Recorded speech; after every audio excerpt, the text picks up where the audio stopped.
সম্পৰ্কে সভা অনুষ্ঠিত কৰি আহিছে। আজিও তেওঁলোকে এখন সভা অনুষ্ঠিত কৰিছে। সাহিত্য সভাৰ এই অধিৱেশনখনি তেওঁলোকে 3 দিনীয়া কাৰ্যসূচীৰে অনুষ্ঠিত কৰিব বিচাৰিছে,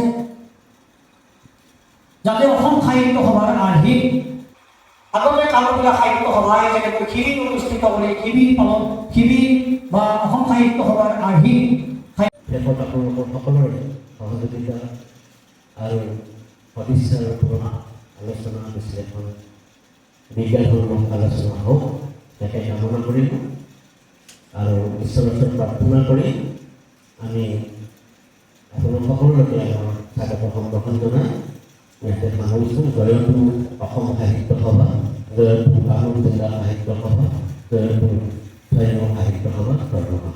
নমস্কাৰ। কাৰ্যনিৰ্বাহক সদস্য প্ৰতিষ্ঠা ক্ষেত্ৰত কামৰূপীয়া সাহিত্য সভাৰ অন্তৰ্গত শাখাসমূহৰ